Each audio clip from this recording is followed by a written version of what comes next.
Hello friends, welcome to my YouTube channel. आज हम chapter number 3 पढ़ेंगे जिसका नाम है दिल्ली के सुल्तान।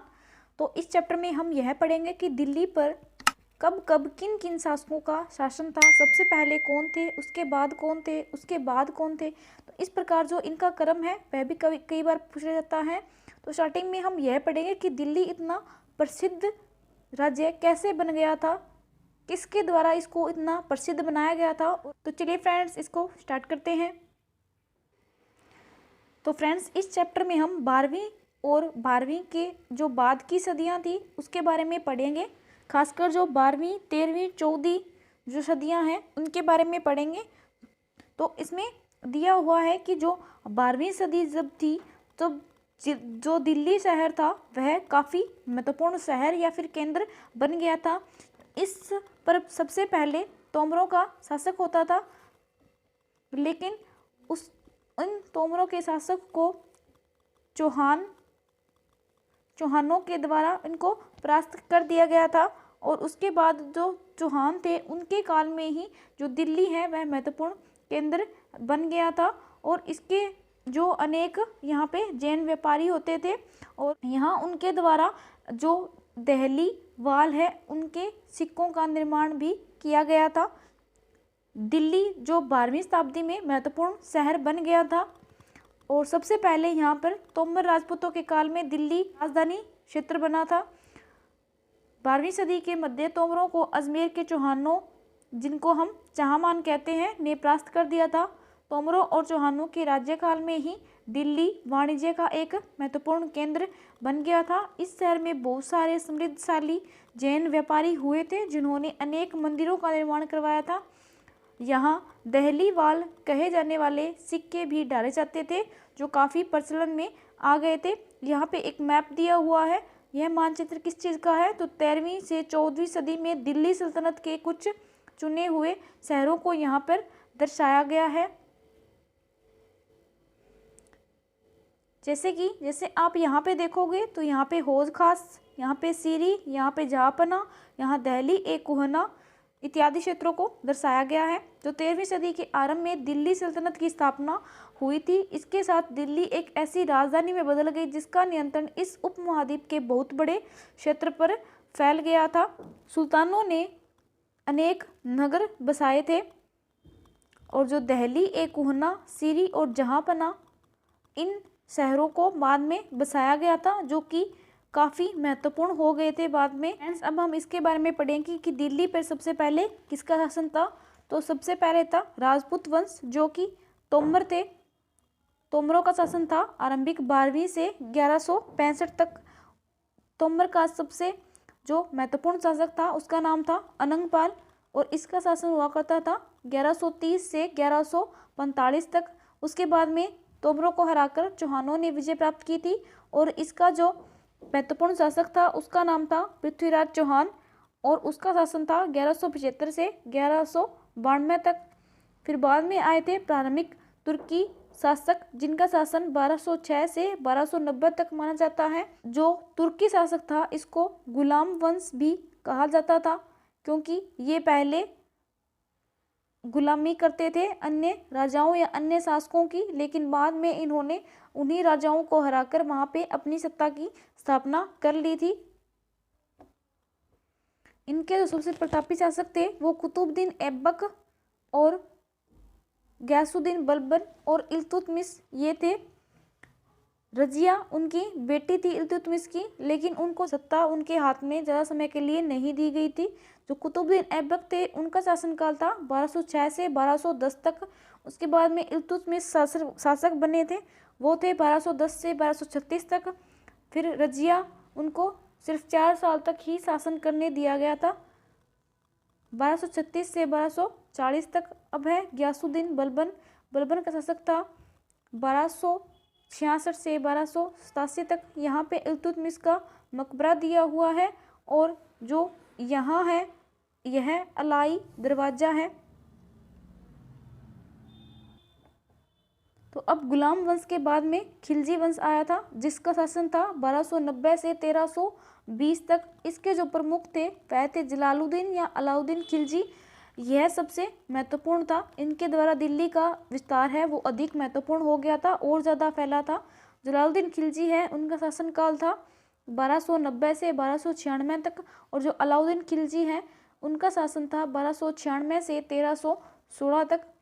उसके बाद आए थे तुगलक वंश जो कि 1320 से 1314 के बीच तक रहे थे। इनके जो महत्वपूर्ण थे शासक वो थे एक तो गयासुद्दीन तुगलक, और जो सबसे महत्वपूर्ण थे वो थे फिरोज शाह तुगलक। तो जो गयासुद्दीन तुगलक है उनका शासन था 1320 से 1324 तक, मोहम्मद तुगलक का था 1324 से 1351 तक, और जो फिरोज शाह तुगलक थे उनका शासनकाल था 1351 से 1388 तक। उसके बाद आए थे सैयद वंश आया था जिसका शासनकाल था 1414 ईस्वी से लेकर 1451 ईस्वी तक। इसका जो सबसे प्रतापी शासक था जिसका नाम था खिजर खान, यह 1414 से 1421 तक इसका शासनकाल माना जाता है। अब थे लोधी वंश जो बहलोल लोधी है उनका शासनकाल था 1451 से 1489 तक। याद रखोगे कि कौन कौन सा शासक सबसे पहले था उसके बाद किसका शासन था, क्योंकि कई बार क्रम में भी इनको पूछा जाता है कि सबसे पहले दिल्ली पर किनका शासक था, तो था तोमरों का। तोमर के बाद में आए थे चौहान, चौहान के बाद में आए थे तुर्की शासक यानी कि जो गुलाम वंश था वह। उसके बाद में आए थे खिलजी, खिलजी के बाद में आए थे तुगलक वंश, और उसके बाद में आए थे सैयद वंश, और सैयद वंश के बाद में आए थे लोधी वंश। तो इस प्रकार आप इन सभी को अच्छे से याद रखोगे। फ्रेंड्स, मैं इस चैप्टर के आपको 2 पार्ट करवाऊंगी। करवाने को मैं आपको एक पार्ट भी करा सकती हूँ, लेकिन एक पार्ट में हम जल्दी जल्दी पढ़ेंगे तो आपको अच्छे से इसमें समझ नहीं आएगा, तो इसके हम 2 पार्ट पढ़ेंगे। सेकंड पार्ट देखने के लिए चैनल को सब्सक्राइब कर लीजिएगा ताकि आपको नोटिफिकेशन मिलती रहे। अब है हमारा दिल्ली के सुल्तानों के बारे में जानकारी कैसे प्राप्त होती थी उस समय में। तो हमें ज़्यादातर जो अभिलेख, सिक्के या स्थापत्य कला यानी कि किनके द्वारा कौन से मंदिर या बनाए गए थे तो उनकी दीवारों पे उस शासक का चित्रण किया जाता था, तो उनके माध्यम से हमें उनकी सूचना मिलती है। महत्वपूर्ण इतिहास तारीख, तो जो तारीख है वह तारीख का ही बहुवचन था, जो कि सुल्तानों के शासनकाल में प्रशासन की भाषा, जो सुल्तानों के काल होता था उसमें जो प्रशासन की भाषा कौन सी थी, तो यह थी फारसी भाषा। यहाँ पे जो ये व्यक्ति है इसको पांडुलिपि तैयार करने की पूरी प्रक्रिया दी हुई है। तो पहला है वह कागज तैयार कर रहा है, दूसरा लेखन कार्य कर रहा है, तीसरा है वह सोने को पिघलाकर कोई भी महत्वपूर्ण अगर शब्द है या अनुच्छेद है तो उनकी ओर आकर्षित करने के लिए सोने का प्रयोग कर रहा है, और जो चौथा है यह जिल्द को तैयार कर रहा है। तारीख यानी कि तारीख के लेखक, सचिव, प्रशासक, कवि और दरबारियों जैसे सुशिक्षित व्यक्ति होते थे जो घटनाओं का वर्णन भी करते थे और शासकों को प्रशासन संबंधी सलाह भी देते थे। वे न्याय संगत शासन के महत्व पर बल देते थे। अब उस समय के न्याय चक्र के बारे में बताया गया है कि जो जनता है वह कर कब देती थी, जब वह राजा से खुश होती थी।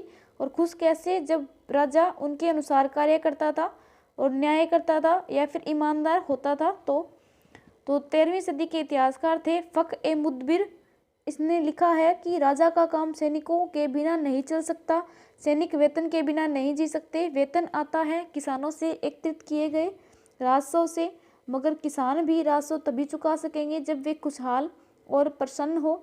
ऐसा तभी हो सकता है जब राजा न्याय और ईमानदार प्रशासन को बढ़ावा दे। जो लोग तारीखों को लिखते थे वे ज़्यादातर नगरों जैसे कि दिल्ली जैसे बड़े शहरों में ही रहते थे। वे अक्सर अपने इतिहास सुल्तानों के लिखते थे ताकि उनकी प्रशंसा वो करेंगे तो उसके बाद उनको बहुत सारा इनाम भी मिल जाएगा, इस आशा में वो लिखा करते थे। ये लेखक अक्सर क्या करते थे, शासकों को जन्मसिद्ध अधिकार व लिंग भेद पर आधारित आदर्श या समाज व्यवस्था बनाए रखने की सलाह देते थे। लिंग भेद मतलब लड़के और लड़की में जो भेद मान जाता था उनके बारे में। तो इसका एक एग्जाम्पल दिया हुआ है यहाँ पे कि जो 1236 में जो सुल्तान इल्तुतमिश है उनकी बेटी रजिया है वह सिंहासन पर बैठी थी, लेकिन बहुत सारे इतिहासकारों ने इसका विरोध किया। खासकर जो मिनहान ए सिराज थे वह अपने सभी भाइयों से, उनका यह मानना था कि वह अपने सभी भाइयों से अधिक सक्षम व योग्य थी, लेकिन फिर भी वह एक रानी को शासक के रूप में नहीं देखना चाहते थे। वह उनके द्वारा जितने भी कार्य किए जाते थे उनकी प्रशंसा नहीं करते थे और न ही उनसे प्रसन्न होते थे। अतः जो 1240 में उसे सिंहासन से हटा दिया गया था। जन्म सिद्ध अधिकार क्या होते हैं? जन्म के आधार पर विशेषाधिकार का दावा। उदाहरण के लिए लोग मानते थे कि कुलीन व्यक्तियों को कुछ खास परिवारों में जन्म लेने के कारण शासन करने का अधिकार विरासत में मिलता है। लिंग भेद क्या होता है? स्त्रियों और पुरुषों के बीच में सामाजिक और शरीर रचना संबंधी अंतर। आमतौर पर यह तर्क दिया जाता है कि ऐसे अंतर के कारण पुरुष स्त्रियों की तुलना में श्रेष्ठ होते हैं। अब यहाँ पे रजिया के बारे में मिनहाज ए सिराज जो इतिहासकार हैं उनके विचार दर्शाए गए हैं। मिनहाज का सोचना था कि ईश्वर ने जो आदर्श समाज व्यवस्था बनाई है उसके अनुसार स्त्रियों को पुरुषों के हमेशा अधीन ही होना चाहिए, रानी बनने का अधिकार उनको नहीं था। इसलिए वह पूछता है कि खुदा की रचना के खाते में उसका ब्यौरा चूंकि मर्दों की सूची में नहीं आता, इसलिए इतनी शानदार खूबियों से भी उसे आखिर हासिल क्या हुआ? रजिया ने अपने अभिलेखों या सिक्कों पर अंकित करवाया कि वह सुल्तान इल्तुतमिश की बेटी है। इसके अलावा जो अन्य 2 एग्जाम्पल दिए हुए हैं अन्य जो रानियां हैं उनके, तो पहली है वह है आंध्र प्रदेश के वारंगल क्षेत्र के की जो काकतीय वंश था उसकी रानी है जिसका नाम है रुद्रमा देवी। उन्होंने जो सिक्के चलवाए थे उन पे इनका जो नाम है वह पुरुषों जैसा लिखवाया गया था, जो लोगों में भ्रम पैदा कर देता था कि यह पुरुष है या स्त्री है। एक और महिला थी जिसका जो कि कश्मीर की रानी दिद्दा, जिनका नाम दिद्दी के नाम पर पड़ा था। और जाहिर है कि प्रजा ने अपने प्रिय रानी, जाहिर है कि जो यह दिद्दी है यह उनकी प्रिय रानी रही होगी, इसलिए इनको यह स्नेह से भरा हुआ नाम दिया गया था या फिर इन्हें बुलाया जाता था। अब है दिल्ली का विस्तार। गैरिसन शहर से साम्राज्य तक। मानचित्र 2 जो ये मानचित्र है इसमें जो शमसुद्दीन इल्तुतमिश है उसके द्वारा जीते गए जितने भी प्रमुख शहर हैं उनको दर्शाया गया है। इससे हमें यह पता चलता है कि इल्तुतमिश का जो राज्य है वह उत्तर में फैला हुआ था। जो गैरिसन शहर है यह जो जिस क्षेत्र पर उनका नियंत्रण होता था उसको गैरिसन कहा जाता था। यह किलेबंदी शहर होता था और उनके बाद आता था उनका जो भीतरी प्रदेश। जो गैरिसन होते थे शहर उन पे उनका पूर्ण नियंत्रण होता था, लेकिन जो ये भीतरी होते थे इन पे उनका नियंत्रण नहीं होता था। और इसके अलावा आते थे अब बाहरी। तो जब इन पे उनका नियंत्रण नहीं होता था, जब यहाँ पे रसद सामग्री या फिर भोजन समाप्त हो जाता था, तो ये लोग क्या करते थे, जो भीतरी भाग है इनमें युद्ध करते थे इनसे, या फिर इनसे लड़ाई करके या फिर यहाँ पे लूट मार के द्वारा वहाँ पर जो रसद सामग्री है उनको लूटकर अपने राज्य में ले जाते थे। 13वीं शताब्दी के आरंभिक वर्षों में दिल्ली के सुल्तानों का शासन गैरिसनों यानी कि रक्षक सैनिकों की टुकड़ियों के निवास के लिए बने मजबूत किलेबंद शहरों से परे शायद ही कभी फैला हो। शहरों से संबंध लेकिन उनसे दूर भीतरी प्रदेशों पर उनका नियंत्रण न के बराबर होता था, इसलिए उन्हें आवश्यक सामग्री रसद आदि के लिए व्यापार कर या लूटमार पर ही निर्भर रहना पड़ता था। तो भीतरी प्रदेश किसे कहा जाता था? किसी शहर या बंदरगाह के आसपास के इलाके जो उस शहर की वस्तुओं या सेवाओं की पूर्ति कर सके। और गैरिसन शहर किन्हें कहा जाता था? जो कि किलेबंद बसाओ जहाँ पर सैनिक रहते थे। दिल्ली से सुदूर जो बंगाल था और सिंध के जो गैरिसन शहरों का नियंत्रण बहुत ही कठिन था।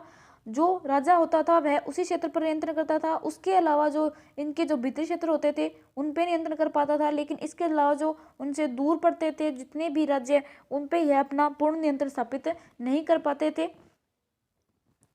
बगावत, युद्ध, यहाँ तक कि खराब मौसम से भी उनके संपर्क के नाजुक सूत्र छिन्न भिन्न हो जाया करते थे।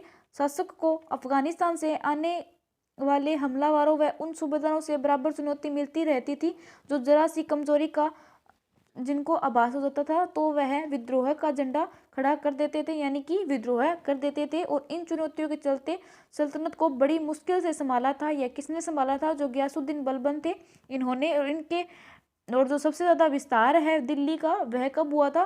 तो अलाउद्दीन खिलजी के समय हुआ था और मोहम्मद तुगलक के समय हुआ था। सल्तनत की जो भीतरी सीमाएं हैं उनमें जो अभियान चले उनका लक्ष्य था कि गैरिसन शहरों की पृष्ठभूमि की स्थिति को उन्होंने बढ़ा दिया था धीरे धीरे।